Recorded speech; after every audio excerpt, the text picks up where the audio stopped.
Good evening, everybody. Good evening. I'll be going through the rules and the format for the discussions this afternoon. And of course, at this point, considering the fact that we only have the two Democratic candidates here, I don't think we'll have much need for rebuttal at this point. But we do want to make clear that whatever questions that we do have for the candidates, we'll be able to have ample time to answer those questions and to address the concerns of this group. Rules and format. This document provides information about the rules and format of this year's House of Delegates Candidates Forum. Call time and schedule. Candidates were asked to arrive at the Pride of Hanover Lodge on October 24th at 7 o'clock p.m. The forum will begin promptly at 7:15 p.m. and will end at around 8:30 p.m., give or take a few minutes as needed. Forum topics. The following is a non-exhaustive list of topics expected to be covered by the moderator during this year's forum. Candidate goals and platforms, community neighborhood issues, transportation, and economic growth. The moderator may cover additional topics as he or she see fit, including points from the platform or experience of specific candidates. Our goal for this forum is not necessarily for a particular candidate to win over the other, but rather to emphasize the differences between the candidates, whether that be differences in your positions on the issues or differences in your approach to the office, so that the HCCA members and the public can make an informed vote and decision on November 7, 2017. Allotted time for answers. Each candidate will have up to 5 minutes at the beginning of the forum to make an opening statement, and an additional 5 minutes at the end of the forum to make a closing statement. For each question posed by the moderator, each candidate will have up to 3 minutes to respond to the question. Once each candidate has had the opportunity to respond, a candidate may offer rebuttal or follow-up comments in any order for up to 2 minutes apiece as permitted by the moderator. However, rebuttal may only be offered once per candidate per question. There will be an official timekeeper, and the timekeeper will signal when the candidate has 30 seconds left, final signal when the candidate has 20 seconds left, and say thank you when the time has expired. However, the moderator shall also be responsible for enforcing time limits and will allow candidates to complete their thoughts within a reasonable amount of time if they go over the limit. Answering order, the candidate that enters the room first will deliver their opening statement. The order for delivering closing statements will be the reverse of the order used for opening. Those are the rules and the format for the discussions this afternoon. At this point, we will go to the questions. Do we have written questions at this point? Yes, I think we have a few people who have. Ms. Smith. Hi. State your name, please. My name is Cynthia Smith, and my first question is to either one of the candidates. I want to talk about affordable housing, especially for single parents or senior citizens. How do you stand on either one of those? Rock, paper, scissors?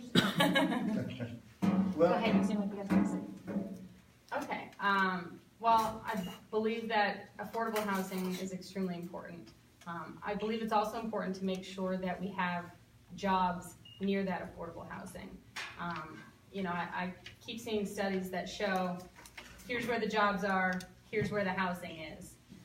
And without really good public transportation to get from one to the other, there's a really big disconnect for our population. So I think it's important to make sure that we have adequate amounts of affordable housing, but also that it's not just in one spot. We need to make sure that it's close to where the jobs are, and that we are making sure that our public transportation is also effectively getting people from wherever they live. I mean, let's be honest, a lot of the jobs are in Richmond. We need to make sure that anybody that's in that 20-minute radius of Richmond can get there, can get to their jobs, and make sure that they aren't limited by where they're living. So I think it's important, and I think that there needs to be more thought given to the whole system of transportation, jobs, and affordable housing linked so that it's well thought out. Thank you. My apologies, we've got a lot of order. If we could ask each one of you to please give a 5-minute opening statement, and then we'll resume with the questions. All right, I can come in first. Include introducing yourself. Sure. My name is Cori Johnson, and I'm running for the House of Delegates in the 97th District, and that is Hanover east of 301. That is the upper part of King William and all of New Kent counties. My background is in emergency services. I've been a firefighter and paramedic for approximately 10 years on the front lines and spent the last few years in administration doing coalition building and community activism. Technically, really, we used to joke that we're paid activists pretty much. My job for my fire department was to identify the problems in the community using data and measurable benchmarks, and then find the people in the community who are already working to solve those problems and see how we can bring them together and multiply our resources. And that's an experience that I'd like to bring to the House of Delegates. My experience in the fire department has also given me a fervor that I'm not seeing from our current representative. I've decided to run for office because I'm not pleased with the job that our current representative is doing, and I'm especially not pleased that he has been unopposed for most of the last 10 years. I'm not a bystander. That's not what I do. So I decided that it was time to step up and make something happen, make something change. My children are, the oldest is 14, the youngest is 3, and our middle child is 9, and I'm concerned about what it is that we're going to pass to them. We've all seen some very concerning things in the recent world of politics, and it has become abundantly clear to me just how much power we have as people, and it's time for us to embrace that power as people and make sure that that is carried through every level of politics. I'm going to stand up so I can see. My name is Morgan Goodman, and I'm running for House of Delegates in the 55th District. So I'm running against Buddy Fowler, and we are currently in the 55th District. It runs from basically the Rutland area, and it's Hanover west of 301. And then it goes up to Caroline County as well, and a little bit of Spotsylvania County. And my background is environmental policy. Way back, it was marine biology. That's what I thought I wanted to do when I was in college. And then I had an opportunity while I was in college to intern for some climate scientists. And I spent an entire summer working on a book about this thick. And went back to school that following semester and picked up political science because I realized that as amazing as this really thick book of scientific articles was, it didn't mean anything if it wasn't getting into the hands of policymakers and if it wasn't being understood by the public. So that's why I decided to pick up political science. I've spent my career working to protect the environment. Not just because I have always, felt at home outdoors, not just because I think we should be able to take our kids fishing and not worry about what's in the fish that we eat, or worry about the water that we're drinking. But I think that we need to make sure that we're leaving something behind. I think that is our responsibility. And because my background is in the sciences, I'm always seeking the big picture. I'm always trying to get as much information as I can. I'm reading every news article that I can. I'm talking to as many people as I can. And so I've taken that science background, and instead of researching the next project for energy efficiency for a company in Virginia, now I'm taking every single opportunity at the doors that I knock on and the people that I talk to. That's my new source of information. And that's giving me the big picture for what we need to see here in Virginia and what the General Assembly needs to do. So when I go to doors, I don't say, are you voting for me? Are you voting, are you coming out to vote and voting for me? I knock on doors and I say, what do you want to see happening in Richmond? What do you think the General Assembly should be doing? Because that's really my goal, is to get as much information as I can, to find out what issues are important, and then when I get elected, to move on those issues together. Thank you both. Now we can resume with the questions. Do I get to answer the next one, or is it one Well, at a time? yeah, Okay. we can do that, absolutely. So, questions, who has another question?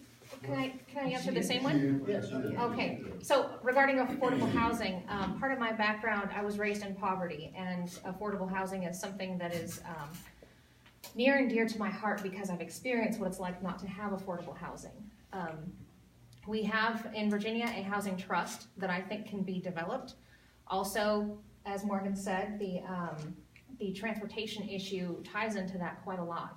You're very limited by how you can get to work for your housing choices, and unfortunately the places that you sometimes want to live does not have affordable housing, and that's something that needs to change.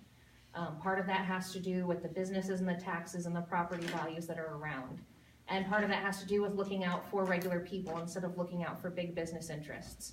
And one of my primary objectives in the General Assembly is to look out for the interest of regular people who are actually fueling the economy, not the big businesses that are benefiting from the economy.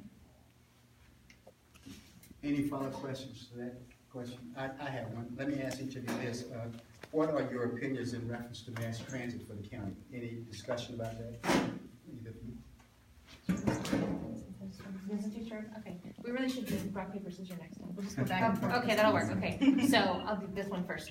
So mass transit for the county, I've heard a lot of talk about different high-speed rail options that would take us from this area into DC where some of the jobs are, or from this area into Charlottesville where some of the jobs are. And that is something that unfortunately there's not a really clean and pretty answer for. We want progress, but we don't want it at the expense of our environment or at the expense of people's homes where they live. So it's something that needs to happen, but we need to be careful that we are not doing it in a way that disrespects the people where they live, particularly out in the rural areas, and do it in a way that respects our natural resources. So I definitely think that there is a gap. I mean, I grew up in Northern Virginia, and Metro was kind of second nature for me. That ability, I mean, granted you had to drive to the Metro station. That was, I guess, the hardest part. But having that option and being able to get around easily was certainly something that I think was very important. It gave you the ability to travel from Maryland to DC to Virginia fairly easily. I do think that the metropolitan Richmond area needs more mass transit operations. I don't know if that would be best served by buses or rail. I think it's something that we definitely need to look at. And like I said, I think part of it also comes back to when we talk about why so many people are on the roads and why we need mass transit in the first place. It comes back to the fact that people don't have jobs where they live, that people have to travel, sometimes extensively, to where a good paying job is. And so I think a lot of it, like I said, comes back to that, making sure that we have good jobs right here so that we are easing part of that transportation burden by taking people off the roads, by having more people that work close to where they live, and that will improve quality of life as well. Thank you both. More questions from the audience?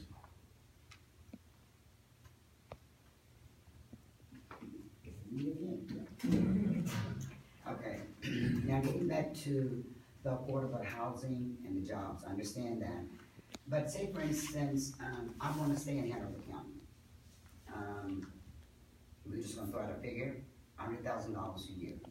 Most of the houses in this part of Hanover County is $350 on up. What can you say that can help me to, I guess, get a house that is not an apartment house? That something that I can afford. I'm working, let's say, 12 hours a day, and I have 2 children, and I want to get a house for me and my kids. What can you say to help me with that, or any thoughts on that?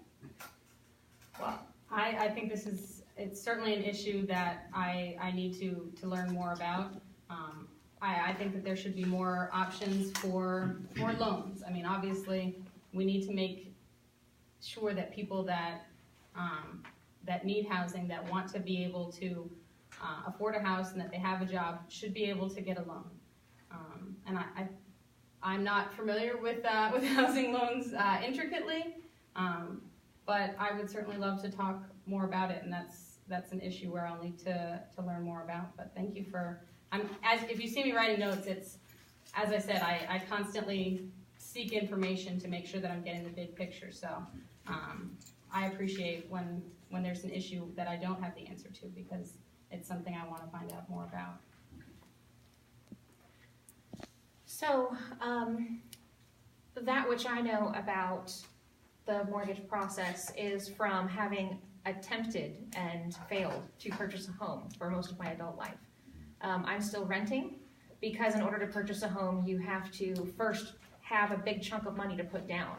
And when you have kids, there's no such thing as extra money to put away and save. Any extra money goes to braces or band equipment or something of that nature. Y'all know what I'm talking about. So part of that problem, it's not a quick fix, but part of that problem is holding lenders accountable for their practices and for the products that they offer. A lot of that is at the federal level, but some of that is on the local level. I know that there are programs through the USDA for rural housing assistance, not just for people to get into a home and purchase a home, but also to update their home to make it a decent place to live. And that's for the places that perhaps don't have adequate plumbing or electric supplies.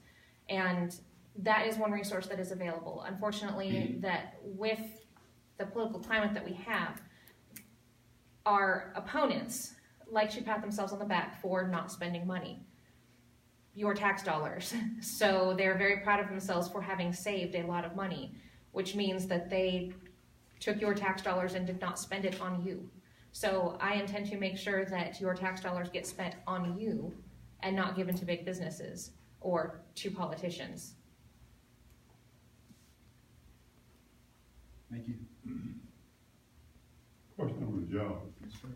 As you know, Amazon is, I think, we're building a big conglomerate place here somewhere in what they don't know where yet, understand.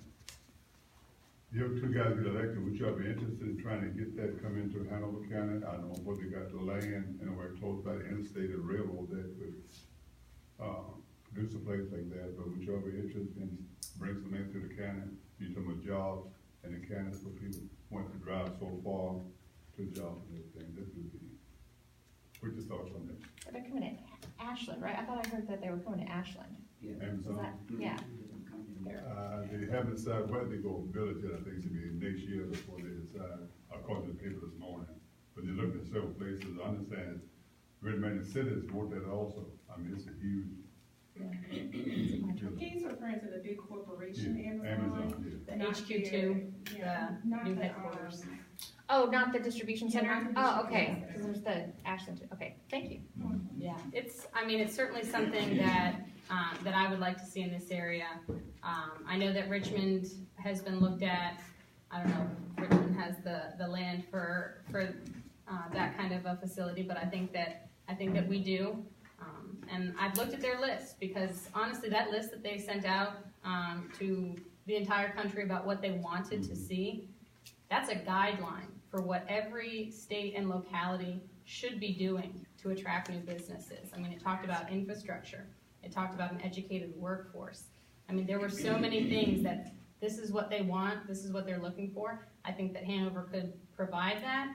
I think that anywhere that we might have a gap is something that we should start working on immediately, because it may not be Amazon HQ2, it might be the next business that's looking for a home.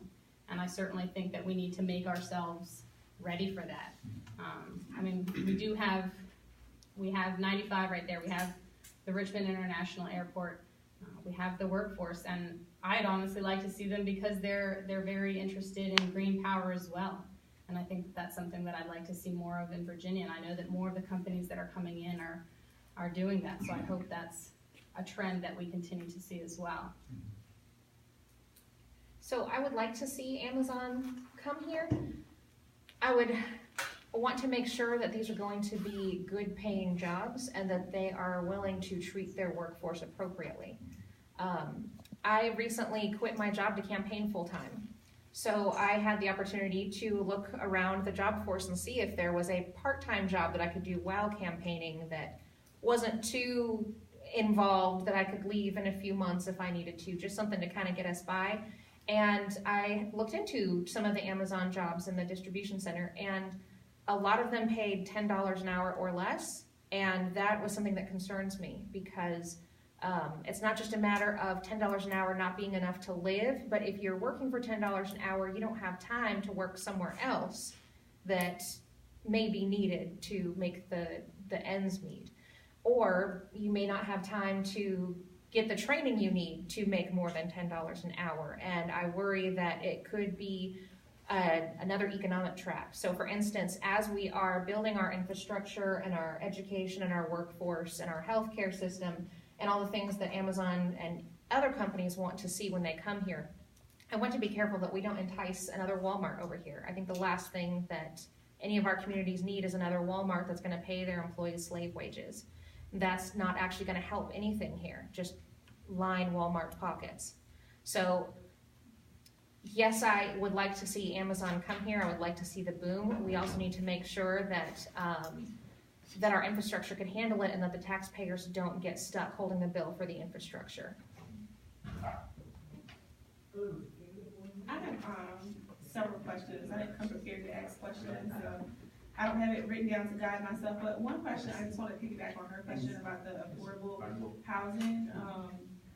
I wanted to ask a question about modern day segregation in Hanover County, because we have that. So most of your affordable housing is here in Ashland, but it's not quality affordable housing. It's places like Henry Clay Apartments that has mold and different things going on there, and they have all the people that have this affordable housing. If you're lucky and you have a Section 8 voucher, you might be able to go live in Ashland Woods, but then your landlord may not care about its tenants, and then he may also segregate that community and have the working class in one part of the community and then the people that have Section 8 vouchers in the other part of the community. So it develops an angst with the kids and the parents because our kids are segregated in elementary school, and then they come together in middle school, like Liberty and Patrick Henry, and then the parents, you know, because I hear all the time, I live and work in Ashland, the parents of the kids that live out in the other parts of Hanover, they're anxious and they're saying, well, now my kids are going to be exposed to all this stuff, this drugs, this gang activity, all this stuff that doesn't exist because we already have a stigma on us because Ashland is considered the ghetto of Hanover County. But then when your kids go to school, your kids are being exposed to the racist piece of it because they hear their parents talk about it. And it would be nice if Hanover County would be able to have something where everyone is mixed together and not just, we're going to throw all the poor people in one pot over here in Ashland. It creates a big problem countywide. I mean, it may not directly impact the other people out in different parts of Hanover, but indirectly impacts them. I mean, my son recently had to deal with the situation at a school, which is probably not an appropriate place to talk about it, so I won't talk about it here. But if they would have something, like what if I wanted to go live out in the Atlee Station area? There's no homeowners out there that would accept a Section 8 voucher. There's no affordable housing out there. If I wanted to go live out in Montpelier, there's no affordable housing out there. There's no homeowners that's going to accept the voucher. And even here in Ashland, in order to have a house, if you have a Section 8 voucher, you have to know someone that knows someone. They're not advertising it because they don't want to rent to these type of people because they have a bad stigma. Okay, someone with a Section 8 voucher, even though it's guaranteed money, you know, they're going to tear up my house, it's going to be drugs, and it's not always like that. So it would be nice to be able to either figure out something where you can have a mixed community so people can, you know, learn from each other, because if you have people that live in poverty and all you know is poverty, to you that's normal. You know, that's normal to me. I grew up in poverty, I live in poverty, so anything else outside of poverty, I don't understand. And then the same thing with the other people that don't live in poverty, they look at the people who live in poverty and they think they live in poverty because they choose to, or they're criminals or whatnot. They don't understand that there are good people that live in poverty just as well as there are good people that, you know, have six-figure income. And there's bad people in both groups. So it'd be nice to desegregate the county because it is currently segregated, even with the schools, and have some type of development that is mixed and also affordable, that's quality housing. You know, as a single mom with 2 kids, I would like to have a nice home when I come home and I feel like I'm at home and not come home and there's all these people hanging out, there's drugs going on down the street, and my house is getting broken into, my landlord doesn't care. It would just be nice to have a normal home where my kids can call home and be in a mixed neighborhood with people that are not like them, so they each can learn from each other. Because that also fixes the generational issue with the poverty, because then, you know, my children will see these other kids and realize there's more to life than what I currently have, and I want to strive for that. And then these other kids will understand kids in poverty, like, he's just like me, he's a kid just like me, and I shouldn't judge him just because he doesn't have, or his house is smaller, or he lives in a different part of the county. So this is something that I've been reading a lot about lately,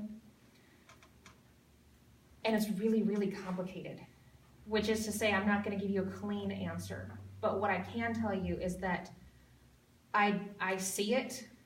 I believe that segregation is still alive and well and kicking in Virginia right now.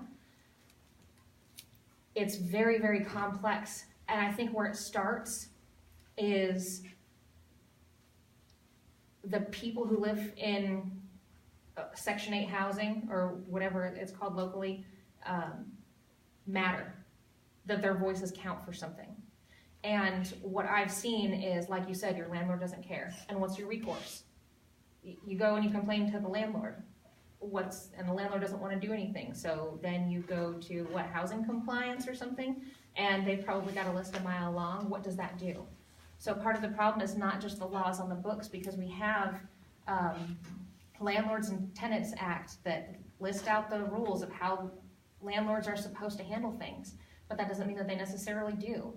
And somebody has to enforce that. And when you have somebody who is one of, quote, those people that seem lower class go into a courtroom, oftentimes they're not taken seriously.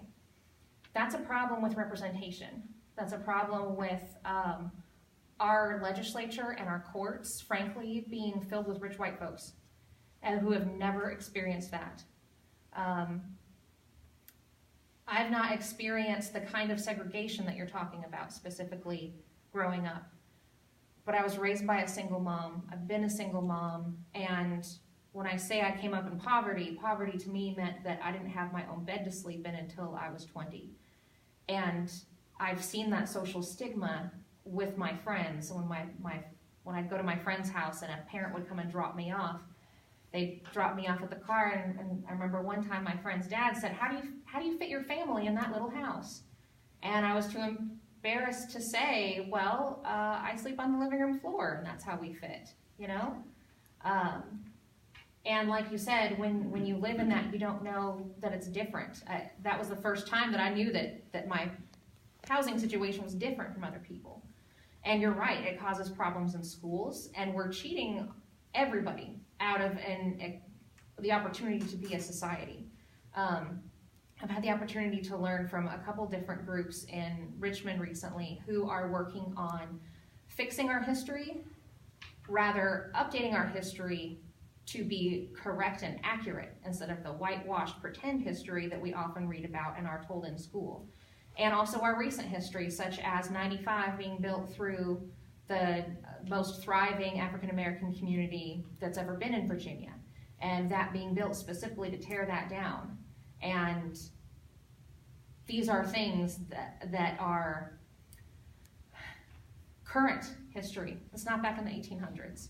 It's happening now with our freeways. And as you said, it's happening now with our schools.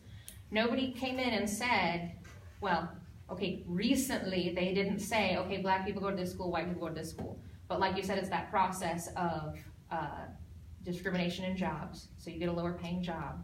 discrimination in housing, so you have that lower quality housing. And if the people in charge are not taking you seriously, then what recourse do you have? And where I can start, because like I said, I recognize the enormity and complexity of this issue. Where we can start is taking you seriously and listening to what you have to say and realizing this actually is a problem. I'm really sick and tired of old white guys telling me that the problem with the economy is that we don't have enough billionaires here, and we need to attract billionaires and give them tax cuts, and we need more big businesses to come and give us crappy minimum wage jobs and get more tax cuts, and we just need to pander to the businesses. That's not helping anybody. I'm really sick and tired of old white guys telling me that we're gonna fix poverty by cutting taxes.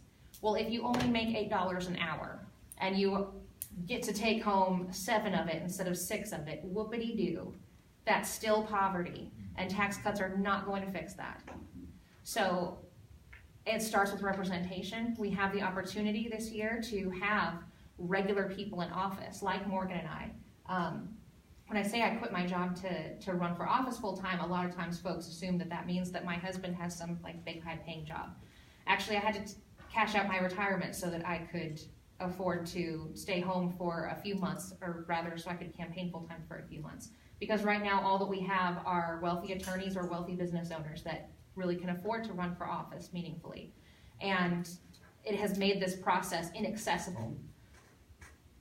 What we need is people like you who have the resources and ability, who are as well-spoken as you are, and have the knowledge of the issues as you do, to be up here in this seat and running for office, but right now it's inaccessible. So that's why Morgan and I have decided to be regular people running for office and let our family budget take a hit for running for office. I'll be honest, like I said, we're a renter, and there are mornings where my husband and I look at our gas tanks and decide who's taking what car based on which car has more gas and who has to drive where. And that's the story of Virginia. That's what a lot of working families have to do. And until recently, we haven't had the opportunity for that experience to be represented. So I said it wasn't going to be a clean, pretty answer. I can't legislate it away, but I can start, and I can start with me. And in 2 years, run for office, please, because you're awesome. So, yes, certainly not an easy answer. I think first and foremost is removing the stigma. As you said, so much of it comes down to other parts of the county that say, no, we don't want, we don't want this housing because we don't want, what's associated with it. I think first and foremost we need to break down that stigma. And I mean, I've seen it. I've seen it happen. I live in the King's Charter area, and the apartments that just went in, at first nobody was sure what they were going to be. And sure enough, people started saying, well, is it going to be Section 8 housing? And it started, and then people were worried. I mean, because there's that stigma. I think we need to address that head on. I think that part of this is going to come at the county level, not necessarily the state level. I think that there's a lot of things that we need to be asking of our Hanover County Board of Supervisors. And it's not just a once a year we ask them these questions. It's not, I mean, I've certainly been at meetings, and there's a lot of things we need in Hanover. We need more diversity in our teachers. We need, we need to address this issue when it comes to the county deciding which developments are going forward and how those developments are going to look, because that's where a lot of that say comes in. Like Cori said, so much of this depends on the people in power being able to look past their front yard. And that's not something I believe we have right now. I believe we have legislators that look to see if it affects them, look to see if a certain law will affect their friends or their immediate neighbors. And if it doesn't, they assume that it must not be a problem. And that has to stop. We absolutely need people that are going to put themselves in somebody else's shoes. And maybe I have too much empathy. Maybe because I can't help but do that. Like I said, I want to hear the stories. I want to find out what's what's wrong and what can we do to fix it? And how can we make Hanover and Virginia better? And right now we have people that are hiding from their constituents. I mean, they're certainly not here right now. They're hiding from their constituents because they don't want to be asked the tough questions, because they don't want to know. They want to stay in that bubble and believe that everything's fine because my front yard looks fine. My day is fine. And we have to stop that. And I think, like I said, and of course said, it comes back to changing out the people that are sitting there. If you're not getting through to the people that are in office, and if you're not seeing the changes that you need, and certainly if they're not even coming out to listen, then change those seats to people that will listen. And then we can work together. And then we can find solutions as a community. Because it needs to happen. We can't keep moving backwards. And we can only move forward together. Thank you. I do have one more question about minimum wage. Is it possible to raise minimum wage at least countywide? Our biggest employer here in town is Randolph-Macon and the Warehouse right here off of Route 1. And they have employees there that are getting paid minimum wage. So the county doesn't get to set a minimum wage, but the state can. This is something that I would like to see raised. However, we need to do it in such a way that it doesn't exacerbate a problem. For instance, my daycare workers are amazing people, and I think they should make more money than me because they handle lots of kids, and that's phenomenal. But I can tell you that if overnight the minimum wage was raised, then then my daycare workers would have to get paid significantly more, which is good. They should get paid more. But then my daycare costs would go up because you've got to be able to make up that cost somehow. It's a small, locally owned business, a small business owner. And I know that the owner, it would be difficult for her because she's not a big corporation to be able to pay that minimum wage. So then my costs would go up for daycare. Well, I'm not super rich either. So now that puts an economic burden on me, and we've basically shifted the problem. Also, I know in this small business, a lot of those daycare workers would probably get laid off because the owner would not be able to afford to pay all of them at that higher wage. So I want to see the minimum wage raised, absolutely. I want to do it in a way that either step increases over a period of time so that businesses have the opportunity to adjust as necessary. We also need to make sure that we don't have the income gap shift. Like I said, so if the minimum wage increases, then the cost of goods increases, and now we're back to where we started, and that doesn't really help us out anyway. So the minimum wage being really low is a problem, but the bigger problem is low wage workers being taken advantage of by the 1% and even really the 5%. So I want to raise the minimum wage. I can't make a big, exciting promise of a specific number because I think it's more complicated than that, because I want to do it in such a way that it accomplishes the goal of lifting low-wage workers out of poverty and giving them some kind of dignity in their work that they do. And doesn't just take the pay gap and shift it. Does that make sense? It does. Okay.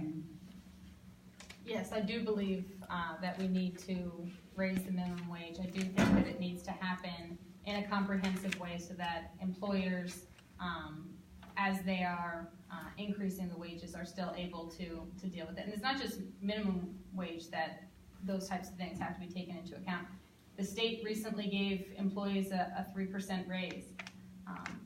A lot of state agencies, because of that 3% raise that the General Assembly pushed forward, and I'm a state employee, so it was kind of like, okay, finally, woohoo, this 3% that we've been waiting for years. But a lot of agencies had, at that point, had to cut other things out of their budget to pay for the raises that the General Assembly did. So I want to raise the minimum wage. I think it needs to come with a comprehensive plan so that we're making sure that businesses are still going to be successful. But without a doubt, we absolutely need to make sure that people are making enough money to survive. That if you put in a day's work, you can make a living off of that. You don't have to put in a superhuman amount of work into a day to make a living. So I think it's something that I certainly hope that we have enough seats in the General Assembly to address in the next session.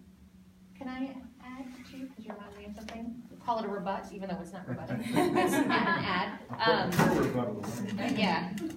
So I worked for a local fire department for 9 years. And over those 9 years, I watched my supposed salary go up and up and up. And my take-home pay never went up.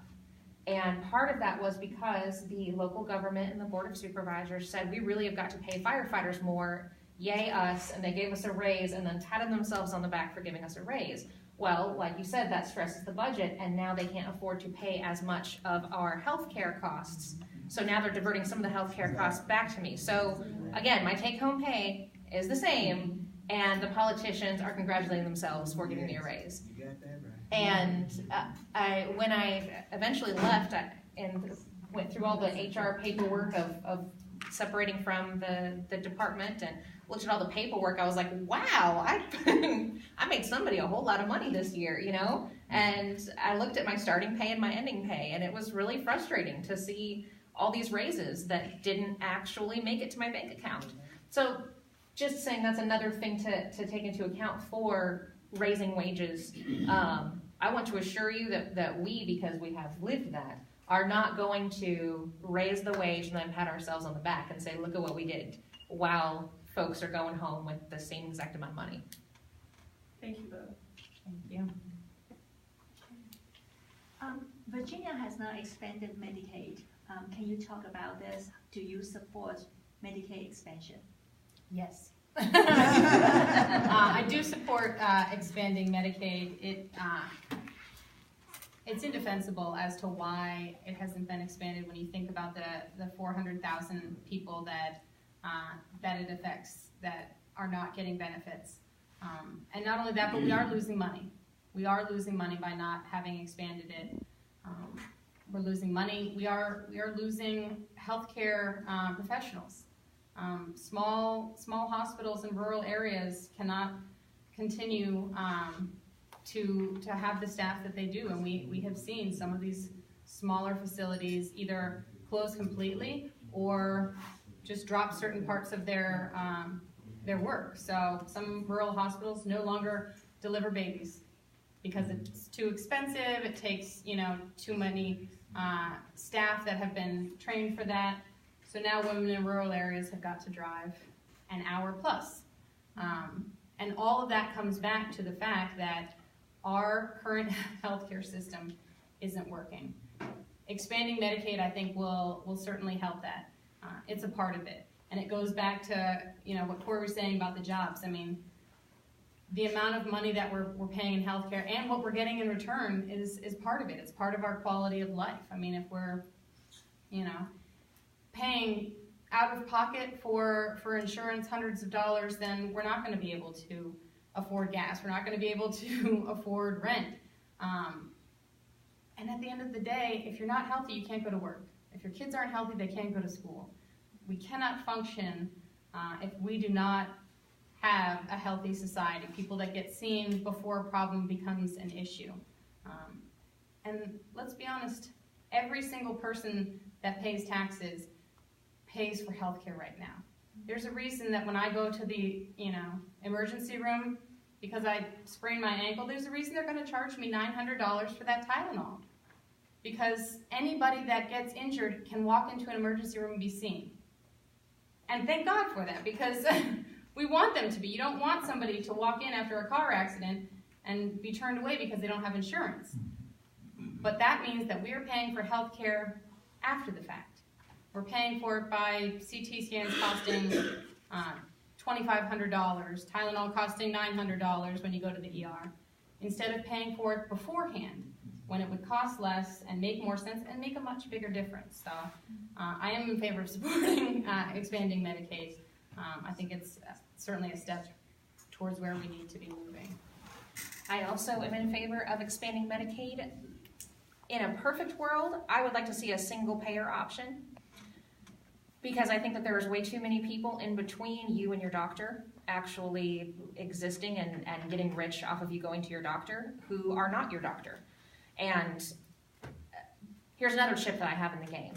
When I quit my job, we had planned for me to go on to my husband's medical insurance with his company that he works for. Well, it was gonna cost literally half of his pay to insure our entire family, which is just not feasible for anybody. So we could afford to insure him and the kids. So we made sure that the kids were insured. And today I sit here without medical insurance.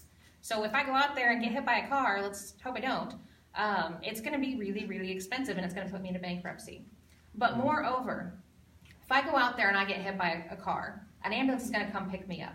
Because when you are in a medical emergency, you don't have healthcare options. You don't get to say, oh no, I didn't pay for medical insurance, or I'm just a po folk who doesn't pay enough money in taxes and I don't deserve health care, which is what the lies that I keep hearing all the time. You don't get to say, I'm sorry, I don't need this. You do. When you are hit by a car or in a medical emergency, the person needs that help. But if they can't pay for it right away, somebody's paying for it. Somebody has paid to staff that ambulance has to take a lot of diesel fuel, has to take a lot of medical equipment, and if I am hit by a car so much that I am unconscious, they're going to do all kinds of things to me. I know because I'm a paramedic. And that stuff costs money, but I can't pay it. So they'll send me to collections, perhaps. They'll bill me. They got to pay for a billing tech, and all that comes out of the pocket, the operating cost of the ambulance company, while they're billing me and trying to harass me to pay. So that is less money that the ambulance company, which here locally is the fire department being paid with your tax dollars. That's less money that they have for uniforms, for training, for paying benefits to their firefighters and paramedics, and that stresses their budget more. And guess where that budget comes from? Your local tax dollars. So I hear a lot of people saying, well, I don't want to pay for anybody else's health care. They already are. You already are. It is inextricably intertwined. And we can pay for it, as Morgan said, you can pay for it up front, or we can pay for it afterwards. I would hope that once you become winners in this election, that you would look at some avenues beside and have some conversation that doesn't include Section 8 housing and Medicaid and that kind of thing. I see people walking up and down Lewistown Road is where I live. And when we moved there, the dog slept in the street, and now I see strangers. I think they've gotten rides to Speed and Briscoe, and now they're branching out, looking for work. Everybody's got to eat. So if you don't find a job, then you look around in the neighborhood and et cetera to see what you can find to eat. My concern is that there's a building over in your area, somebody's area, that is not used as much as it should be. In my mind, that building should be filled Saturday. I believe in taking Sunday off, but Saturday night, Friday night, every night of the week, because folks need jobs. They need jobs. They made a mistake. They thought they were going to college, so they went to college for a year. They owe everybody $60,000 now, or maybe less, but they made mistakes. They have to eat. They've got children. Investigate some avenues to get us from where we are.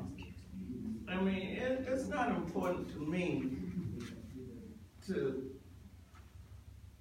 have as much Medicaid as we need training for our citizens. Not everybody's going to college. Not everybody's going to stay in college. When I ride up and down number 1 highway, CDL licenses you need. This you need. Help our folks. Promise us that you'll help our folks to help ourselves. That's all. So one of the ways that we can do that actually is to support union programs. There are union training programs that have empty seats. that they need people to fill those seats. Absolutely. And these union training programs guarantee you a job when you get out. They're looking for people that they can train on the job. And unfortunately, like you said, that not everybody's bound for a 4-year degree. And even those who are bound for a 4-year degree may or may not find that, a couple of years in, they may decide that that's not actually where they need to go. So we have need for work, and we have people who need work, and connecting the two together is going to take more than what we've been spinning our wheels trying to do. Unfortunately, part of that, so I understand, is that there's a lot of lobbyist money in the House of Delegates and in the General Assembly as a whole, that there are lobbyists for different training programs that want to exclude union programs from certain avenues. So we need to use everything at our disposal, including unions, including community colleges, and including any of these programs, and not give preference to one or the other, because not one of them alone is going to fix the problem. We need to incorporate all of these avenues, but unfortunately, anybody who is one of those avenues stands to make a lot of money, and they're in competition to be the one solution. We need all solutions. And part of that is going to be fixing the process, having regular folks in the General Assembly like Morgan and I. So I agree, and I think, so I'm going to start at the beginning. I think the first thing we need to do is right size our college, our education choices after high school. Right now, it seems like so much pressure is put on telling people to go to a 4-year college, and that is silly. Not everybody needs to go to a 4-year college. We need to make sure that every single student in high school understands that they can go straight into the workforce, that they can go to community college, that they can go to a technical school, that they can go to a 4-year college. But we need to stop pushing 4-year college on everybody, because it's not right for everybody. It is the reason that people get halfway through and drop out. It's the reason that people get all the way through and then find a job that doesn't require a college degree, but they're saddled with all the student loan debt. So we need to stop pushing people towards 4-year degrees if that's not what's right for them. And I think we do have to start in high schools. And then I think it's also important to advertise some of the programs. Union internships, for sure. I was talking to some people in the district I think it was a week ago. Sorry, my calendar, I have no clue what's today, what was yesterday. I think it was about a week ago. I was talking to some people, and one woman worked for the community college system for a program called Fast Forward VA. And it is a program that helps people get those certifications. And the state pays for 2/3 of this. 2/3 of the program is paid for. And I said, how does nobody know about this? I've never heard of it before. And she said, we're not allowed to advertise it in high schools. They are advertising it to people in the 20 to 45 range that want a career change. They are not allowed to advertise it in high schools right now. And that blew my mind, because, as I said, 2/3 of it is paid for by the state. These are programs that you finish and you have got work lined up. You have got a certificate, and I couldn't believe that. And I think that we need to make sure, to give an example, what's the point of having, the Affordable Care Act healthcare sign up if the website's down on Sundays and we're not advertising it?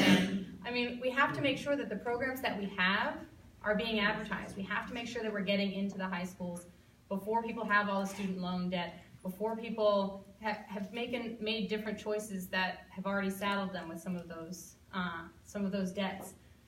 And I think that we need to, like I said, start at the beginning. We need to stop pushing 4-year education on everybody and right-size their future. And you promised to do some of that once you're elected. Yes. With your help. Thank you very much. Back to transportation again, I think y'all touched on it a while ago, but there's been a lot of talk and controversy about the high-speed rail coming through Ashland. I guess it would be hitting really your district, again, Ashland. What are your thoughts on that? Do you think we need that?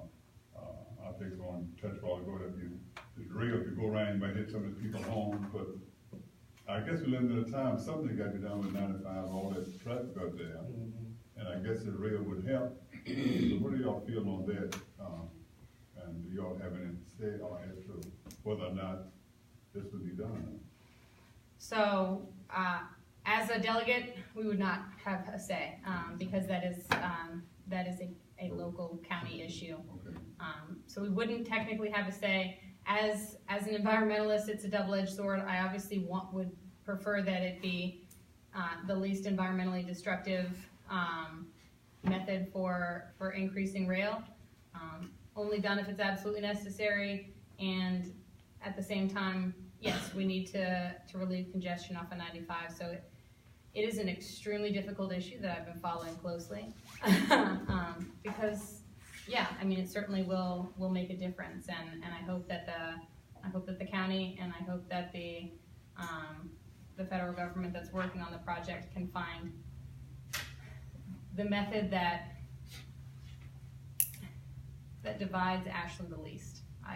It's been very difficult to watch the community fight about this issue.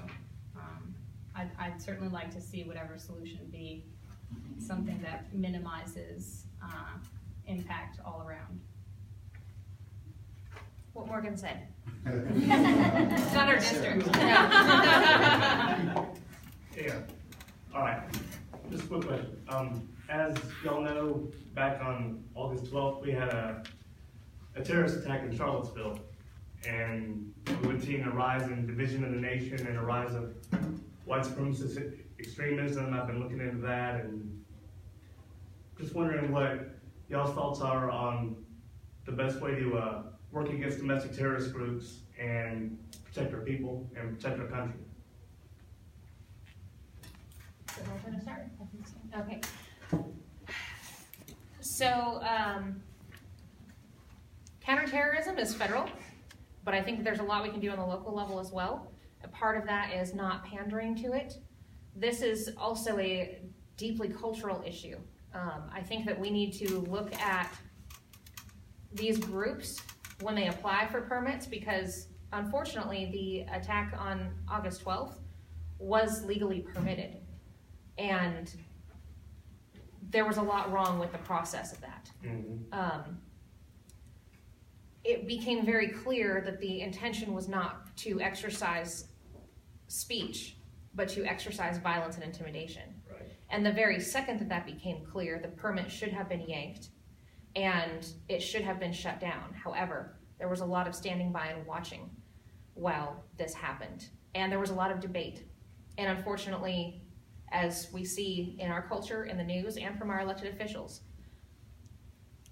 when white people do horrific terrorist things, we're a lot slower to call it horrific terrorism. And that's something we've got to fix, something we've got to change. It's not fair, it's not right. And it's, honestly, it frightens me.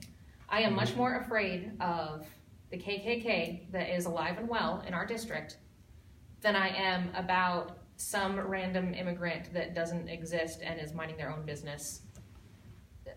There's a lot of fear being drummed up against certain groups. There's a lot of people trying to make political gains off of the fear that we have, while at the same time there's an actual threat of an actual terrorist organization that came and terrorized Charlottesville. I am encouraged by the way it happened in Richmond on September the 16th. Of course, there were only 8 neo-Confederates there, and there wasn't nearly the same, not nearly the same situation. However, I am pleased to see the way the police responded in force, and I had opportunity to speak with the heads of police before that time in attempting to kind of run interference, if you will, between the activist groups and the police that were there, and was encouraged to see that the police were taking it seriously and were not interested in catering to anybody's speech turned to violence on any level. I think that this is we're going to have to play it case by case, but we have to actually put our money where our mouth is in that whole zero tolerance How many of y'all have heard the word zero tolerance, like enough to make you vomit while this stuff still happens? We need to take that zero tolerance idea and actually put it into practice and actually not tolerate it. My question is similar to the one that was just asked. I'm going to read it. Do you think that the ideas, the attitudes, and the character of the present president might be refueling this feeling of division and hatred? I definitely believe that is the case. Yeah, that's an easy one. Without a doubt. Without a doubt, I believe that is the case because unfortunately, when you are the loudest voice in the room, you get the most attention. Even if what you're saying doesn't make any sense. Even if what you're saying is hateful, even if what you're saying is a flat out lie, if you are the loudest voice in the room, you will get all the attention. And he certainly is the loudest voice in the room and online and everywhere else. And I think it has made people feel more comfortable saying those things aloud, which has then increased even more down to our local communities where I think that these are underlying issues that were there. And I think that now we're just seeing them even more. Now they're making the news. Now we're seeing the effects of these things happening. Do I think there weren't white supremacists before he got into office? No, they were there. But yes, they have been emboldened. And now we have to find a way to address it together as a community, as a commonwealth, as a country. And it's going to be hard to address it as long as he is still the loudest voice in the room. Which is why I think it is so important for people to stand up and be heard. I know that certainly at the beginning of the year, the number of marches that were happening, it was, there's another march this weekend, it was the Women's March and the Climate March, but those things, they help because it is people coming together as one voice. And as long as we can continue to come together as one voice saying that this is not okay, that this is not what we believe, and this is not the country that we live in, and we will not let you turn it into that, then I think we'll get there. But we all need to work together so that we can drown out that voice. Go ahead, sir. Since you have not asked a question, we'll come back to some more. The question I had is, how would you go about, I know we mentioned that there are a lot of jobs and stuff that all available, apprenticeships and stuff like that. But what do you do, or how do you go about stopping discrimination in those areas? With the apprenticeship jobs that are out there now, the people who set the rules for who qualify, it's a small group of people. And when they don't see it going the way they think it should, then they change the rules again. And that way they can control who can move into apprenticeship jobs. And then they say, oh, we've still got 20 jobs out here, but we don't have anybody qualified. And I've seen it happen. I've seen rules change in some of these things where you didn't need a college degree to qualify. But midstream, they decide, well, we want to upgrade our, how do you put it? Well, not just the requirements, but they want to take their particular business and move it upscale it. And they say, so what we're going to do is we're going to require that the apprentices come in with certain qualifications, which they really don't need, but to eliminate other folk. And then they say, well, we've got a lot of openings here, but we just don't have people qualified. But what they do is the people that they want for the job, they hold them. They actually hold the jobs for them. And I don't see where it's any real guidelines for stopping it. Because apprenticeships are dealt with basically the hierarchy in a certain area. Let's say, for instance, steel workers. You've got certain people in that area, and they handle that. It's a group of people that handle the rules for that, and they change the rules. And I don't see where there's any government guidelines for it. In other words, they say, okay, you know, the government might come in later and say, well, you need a certain percentage of these and a certain percentage of that, you know, but that soon fall by the wayside. We see that happen already. But it's blatant. So what can be done? I mean, we need that stuff actually needs to be governed some way. Because you've got openings, but people can't get them. That sounds like an opportunity for some more oversight.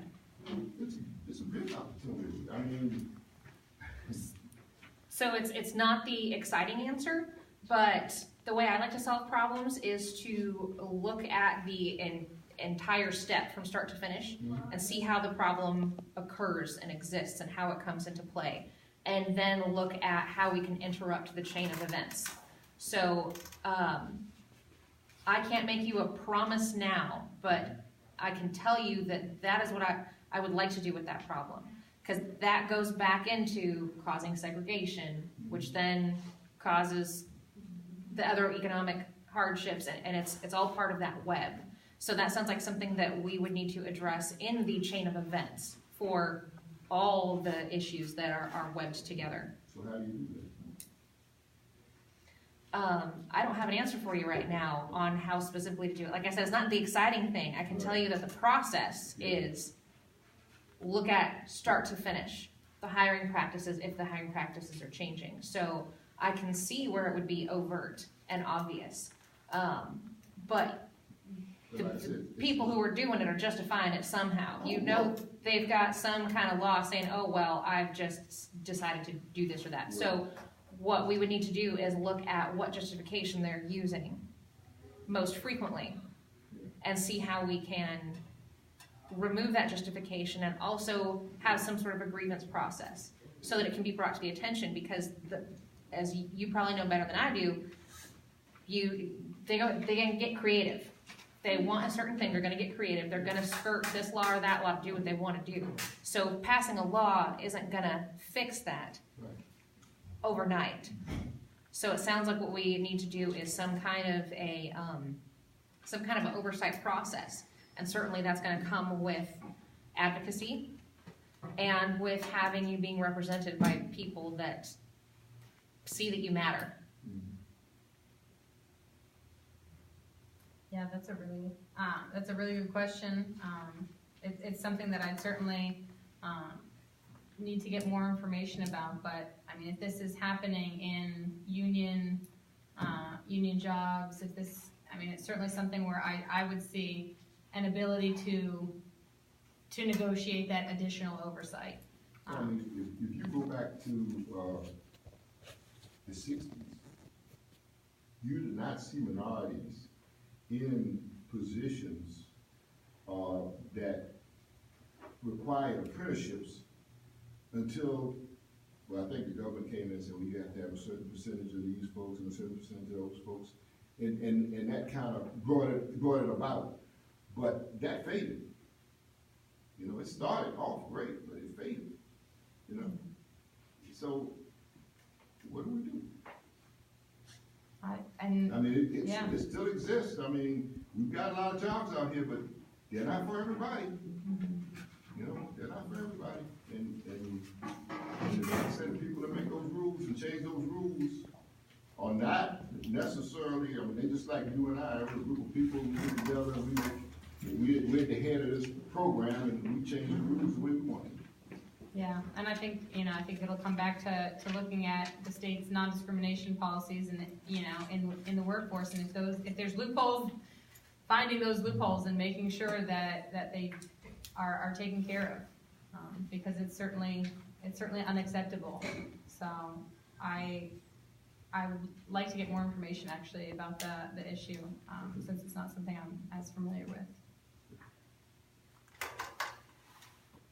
I just want to piggyback what you were saying about the hiring process. Sometimes you're discriminated just by your name. My name is Alicia. So my name may be spelled Aleisha. You automatically know I'm a black woman. But then Alicia, Alicia, you assume that she's a white woman. I've named my daughter London Gabrielle, but spelled like Gabriel. Miles, you can't tell whether she is a female, male, white, black, whatever. But my son, Azavion Malik.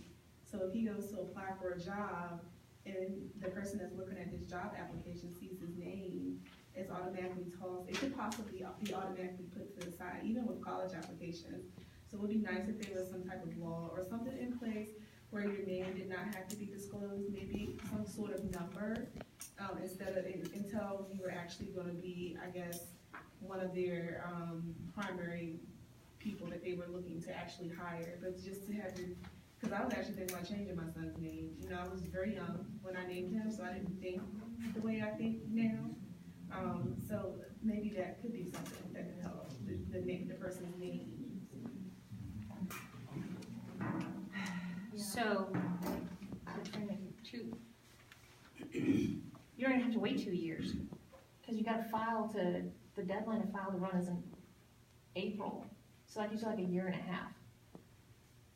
In like a year and a half, come on to this side of the table. I don't know if I want that responsibility. I like being able to talk, get my ideas across. I don't know if I can do what you guys do.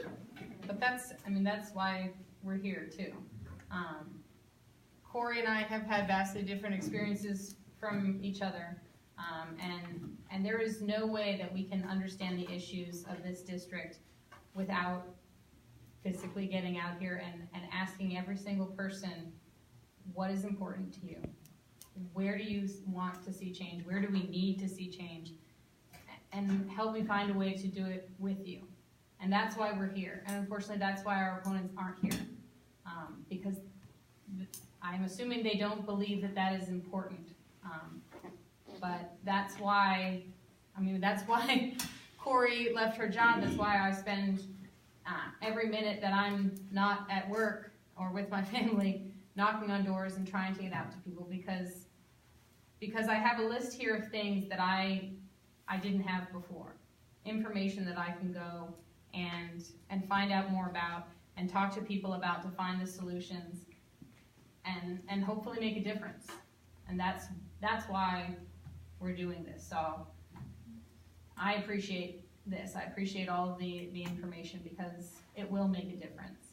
And regardless, whether I get elected or not, I think this whole process of running for office has changed me, because I don't want to sit on the sidelines anymore. In some way or another, I want to work on all of these things and everything else that I've talked to people about over the past 6 months. And so, but thank you. Thank you. I appreciate it. The fact that you're concerned about your son's name and actually considered changing it is infuriating and heartbreaking. And I think it speaks to the truth of that which our country right now is trying to say doesn't exist. I've had people very recently tell me that I'm in the wrong for calling out a behavior as racist, or that I'm the one being aggressive by saying, hey, that elephant is an elephant in the room. And that's backwards. And you shouldn't have to change your son's name. I think that is tangible evidence of an intangible problem. A couple more questions first. We're fast approaching the 8:30 hour, so go ahead. I want to first of all comment that I totally agree with what she said about, people can discriminate you against you just based on your name. And as an Asian, I've read a lot of studies about just like job applications or college applications. They just look at the name of the student and they can, say, okay, they treat you differently because of your name, because they can tell your race, your ethnicity from your name. And I think there's something that, I don't know if that's something that you can do about it. My question is, along the same line about racism, you know, we've seen a lot more hate crimes and discrimination against the minority, the immigrants, the, you know, other marginalized groups. And there's quite a few recent incidents in schools, you know, even middle school. I mean, as a parent, it's so disturbing to me. You know, what can we do? I mean, do you have any specific ideas of how do we protect our children in our own schools and our own community? I think the zero tolerance needs to be put into action and not just be a catchphrase anymore. Yeah. I think that way too much is tolerated. I sat in this room and listened to the superintendent for Hanover Schools rebuff the problems associated with the names of certain schools in Hanover.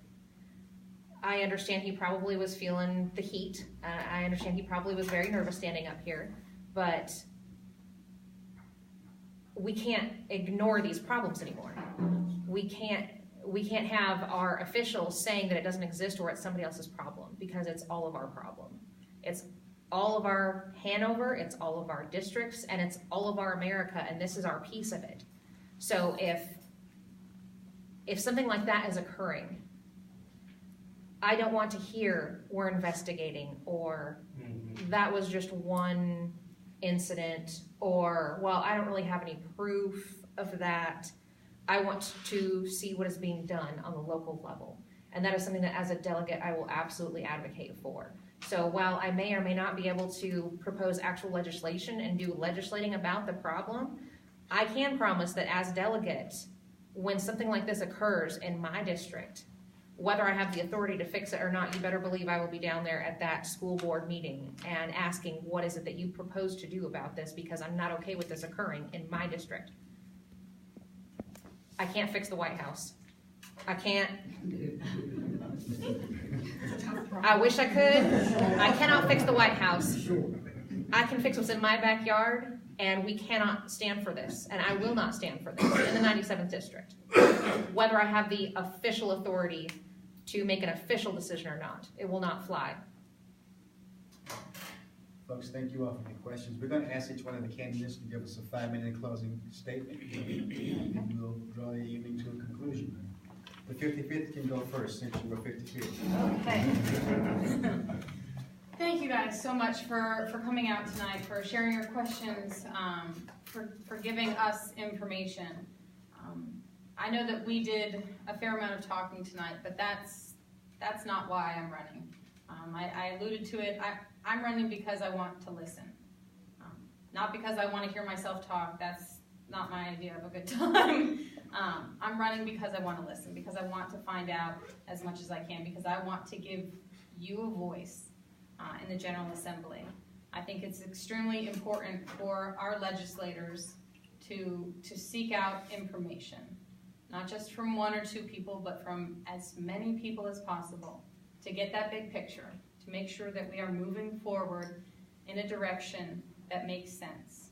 The General Assembly is there for 8.5 weeks or 6.5 weeks, depending on the year. That is not enough time for legislation that makes a point. We need legislation that makes a difference.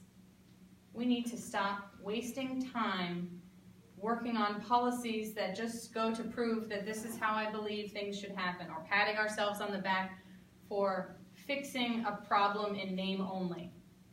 I mean, I spoke to a woman last week whose husband had died. He was a firefighter, and she had found out that the state is supposed to have a fund for widows of firefighters. She was reaching out, she was trying to find more information. Eventually she got to the point where she realized that that fund has no money. We have legislators passing bills so that they can pat themselves on the back, so that they can say, look, I fixed a problem. But without funding, without resources, without backing up that piece of paper with actual action, it is support in words alone and not deeds. And that is why I am running, because I want to make sure that we are not just saying, I fixed a problem on paper. If it's important enough to legislate, it's important enough to fund, and we need to put resources behind the programs that we create. And I think that we can do that, and I think that we can do that in a way that doesn't raise taxes. I think that we can do that in a way that benefits the Commonwealth of Virginia as a whole. So I really appreciate you having us out tonight. I appreciate the opportunity to learn and to listen. And thank you so much. And please come out 2 weeks from today, November 7th, and vote. And tell every single person that you know in the world to vote, because it is harder to get people out in these off-year elections. But when we vote, we win. So thank you very much. Thank you. 97. I also would like to thank you all for coming tonight and listening to us go on and on. I'm running because I'm really sick and tired of somebody who knows nothing about me telling me how my life is supposed to have gone and telling me what I should have done to fix my own problems that somebody else created for me. I'm sick and tired of our legislation making rules on things they don't understand and they've never lived. And I'm sick and tired of our House of Delegates not reflecting the community that they are supposedly representing. Right now, we have 17% women in the House of Delegates, yet Virginia has 51% women. And I can't begin to speak to the racial makeup of Virginia. That's a lot more statistics that I'm unaware of, but I'm willing to bet dollars to donuts that it's not representative either. And that's not how this is supposed to go. That's not what democracy is. Unfortunately, these lower races oftentimes are just not as exciting. A lot of these conversations that we're having are not as cut and dry, so that's why it's harder to pack up these rooms. It's harder to get people out. But these are the things that affect our everyday. These are the things that people get upset about. Oh, that's such a dumb law, or they should really fix that law. That's this, and that's right now. And I'm so glad that you guys came out. I'm glad that you've asked us some really tough questions. That's really important. It's important to me. I know it's important to Morgan. It's important that regular people represent regular people. And people ask me all the time, why on earth are you doing this? Because I feel you. There are times where I'm like, what on earth? I used to run into buildings that everybody else is running out of. And now I'm running into a situation that few people are crazy enough to run into. And I believe deep in my heart and in my soul and in my bones that this is where I need to be. And I am committed to serving people with every bit of commitment that I did when they called 911. So I hope that you will tell everybody that you ever known, all your neighbors, how important this election is and what an opportunity we have to make a real difference for all of Virginia. And if they need a ride, drive them to the polls. So November 7th, I'll see y'all there. Thank you. Thank you.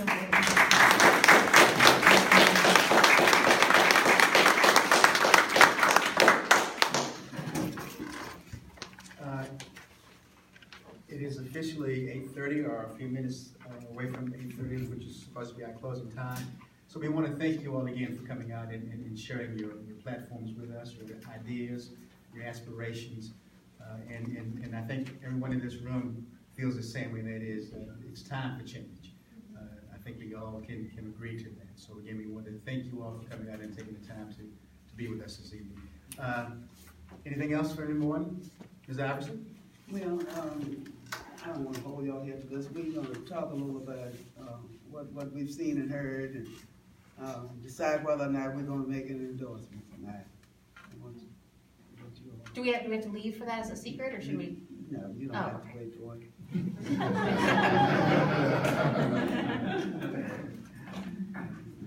Thank you. Thank you. Thank you.